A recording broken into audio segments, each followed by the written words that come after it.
ফররুক আহমদ কত চেনেন? কবি চেনেন না? ইসলামের রেনেসার কবি ফররুক আহমদের নাম শোনেন না এমন কেউ তো থাকার কথা না। নজরুল্লাহ ঠাকুরের চিনলে ফররুকেরও চেনার কথা।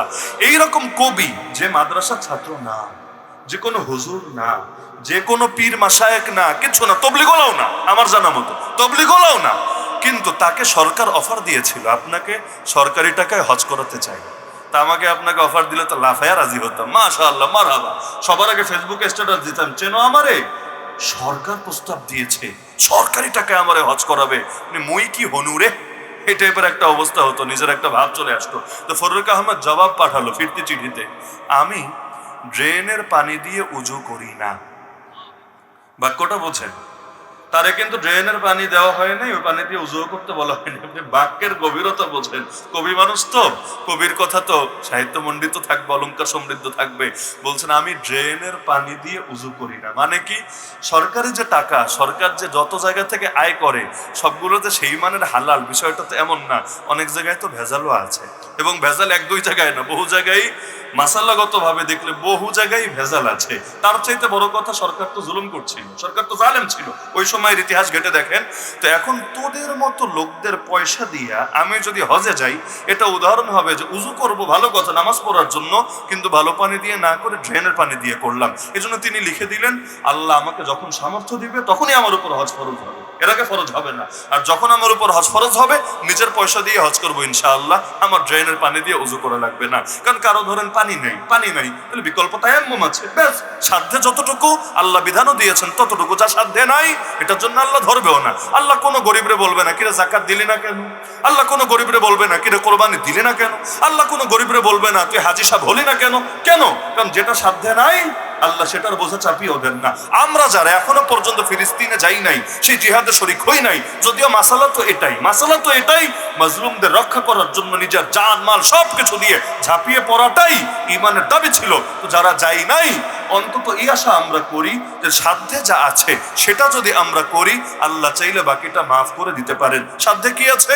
দোয়া এক নম্বরে সাধ্যে আছে, কুনুতে নাজেলা সাধ্যে আছে, তাদের জন্য ঐক্য এবং সংহতি প্রকাশ করা, নিয়মিত তাদের জন্য দোয়া করা, পাশাপাশি এই মাজলুমদের পক্ষে দাঁড়ানোর জন্য জালেমদেরকে অর্থনৈতিকভাবে বয়কট করা, ওদেরকে একটা পয়সা দিয়েও সাহায্য না করা, উপরন্তু যারা সাহায্য করতে চায় ওদেরকে বাধা দেওয়া। যেমন যেই দোকানগুলোতে ইসরায়েলি পণ্য বেচে, ইসরায়েলি পণ্য মানে ইসরায়েল দেশের কোনো ব্যক্তির মালিকানা হওয়া লাগবে জরুরি না।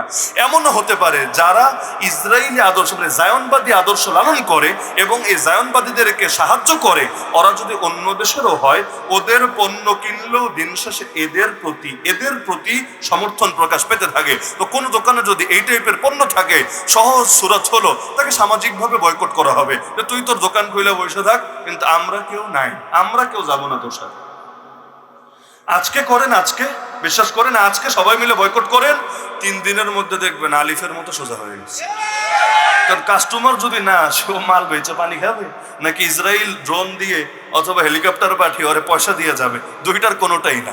দোকানে মাল উঠিয়েছে, বেচা হলে পয়সা আসবে, বেচা নাই পয়সা নাই। তো ব্যবসায়ীরা দোষ দিয়ে লাভ কি? বড় দোষ তো ক্রেতাদের। ব্যবসায়ীদের বড় দোষ দিয়ে লাভ কি? সবচাইতে বড় দোষ কাদের? ক্রেতাদের। বলবেন হুজুর সব এলাকায় 2-1টা ঘাড়তেরা থাকে, ওরা গিয়ে কেনে না রে ভাই। 2-1টা ঘাড়তেরা থাকলে ওদের জন্য, 2-1টার জন্য দোকানে কেউ মাল উঠায় না, মাল উঠায় অধিকাংশের জন্য। কথা বুঝেন? 2-1টার জন্য মাল যদি উঠায়, ওটা 2-1টা মালই উঠাবে। দোকান ভরা মাল থাকে, অধিকাংশকে টার্গেট করে। তো এলাকার অধিকাংশ সোজা হয় না কেন? ওরা যদি সোজা হয়, ইনশাল্লাহ ওরাও সোজা হবে। মাঝে মাঝে এমনও হবে, সারাদিন মিছিল করবে ফিলিস্তিনের পক্ষে, ক্লান্ত হয়ে 7 আপ খেয়ে তৃপ্তির ঢেকুর তুলবে। আছে এমন বোকাও আছে, এমন বোকা বোঝে না। আমি ইচ্ছাকৃত করে এটা বলছি না, কিন্তু এমন কিছু পাগল আপনি দেখবেন কাদিয়ানের বিরুদ্ধে আন্দোলন করে আর প্রাণের পানি মাহফিলের মধ্যেও সামনে রাখে। আমি তো না হলে মনে হয় কয়েক ডজন মাহফিলের মধ্যে প্রাণের পানির বোতল ছুঁড়ে মেরেছে, দেখেন নাই আপনারা? মাঝে মাঝে মারা লাগে, দুঃখের কি কারণ। এখন যদিও খাবারের জিনিস ফেলতে নিজের কাছে ভালো লাগে তা না, কিন্তু একটা প্রতিভা যে কোরআনের মাহফিলের মধ্যে যদি কাদিয়ানি পণ্য রাখবে, এটা কাদিয়ানি না, এটা এমনি হাতে উদাহরণ হিসেবে বোঝাচ্ছি। যদি প্রাণের পানি এনে মাহফিলের মধ্যে রাখে, প্রাণের মাল দিয়ে তো দোকান ভরা, বিশ্বাস হয় না? দোকান ভরা। আমি এখন কাদিয়ানিদের বিরুদ্ধে স্লোগান দেই, ওই দোকানদার থাকলে আমার সাথে তাল মিলাবে, কাফের কাফের কাদিয়ানিরা কাফের, নবীর দুশ্মন। এমনকি বলবে যে সংসদে আইন চাই, নবীর পরে নাবি নাই, সব ঠিক আছে। তো দিন শেষে ওদেরকেই পয়সা দিয়ে সাহায্য করবে। কি লাভ হলো স্লোগান দিয়ে? লাভটা কি হলো আমারে বোঝান। এমনকি কথা বলতে তো মুখে বাজে না, আমরা বলি, এমন কথাও শুনতে পাচ্ছি। ফিলিস্তিন যদি আমাদের পাশে থাকতো দেখায় দিতাম, মানে কি আমরা যুদ্ধে নামতাম, ইসরায়েলরে সোজা করে দিতাম, হ্যাং করতাম, ত্যাং করতাম। এইটাই যদি সত্য হতো, আমাদের পাশে রোহিঙ্গারা তো আরো বেশি মাইর খেয়েছে। ফিলিস্তিনের চাই তো জাতিগত জুলুম একসাথে বেশি হয়েছিল রোহিঙ্গাদের উপর। জাতিসংঘ বলেছে শতাব্দীর মধ্যে সবচাইতে বড় জাতিগত জেনোসাইড হয়েছে রোহিঙ্গা জাতির উপর। ওই সময় কি করেছি আমরা গোটা দুনিয়া দেখেছে। এমনকি কতদিন পর্যন্ত লাশগুলো ভাসছিল নাফ নদীতে, স্মরণ নাই হয়তো আপনাদের। এই ডাইনি আশ্রয় দিতে রাজি ছিল না, প্রথমে মনে নাই হয়তো, আশ্রয় দিতে রাজি ছিল না।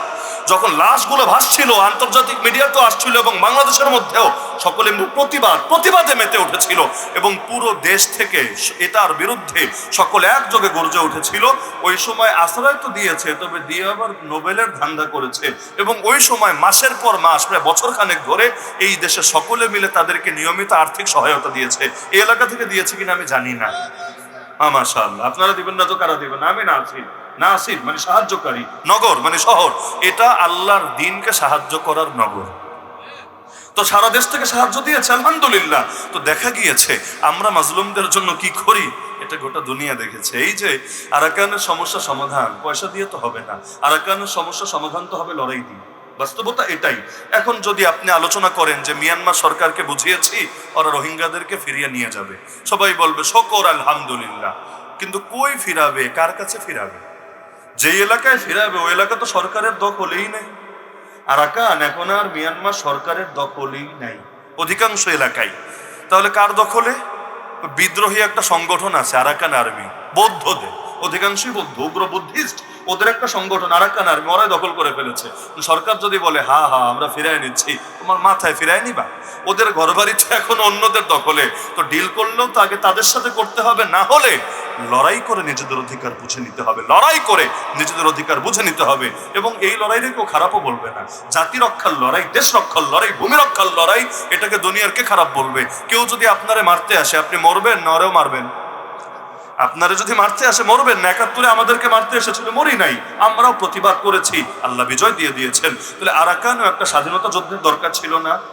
নাকি জঙ্গিবাদ মনে হচ্ছে? এই কথাটা ভয় পায় পাবলিক, ভয় পাচ্ছে হুজুর এটা আবার জঙ্গিবাদ উস্কানি হচ্ছে কিনা। ফতোয়ার ভাষায়ও যুক্তির ভাষায়ও আরাকানে একটা স্বাধীনতা যুদ্ধের, মুক্তির লড়াইয়ের, মুক্তির সংগ্রামের প্রয়োজন ছিল এবং ওইটা আমরা সাহায্য করলে খুবই সম্ভব ছিল।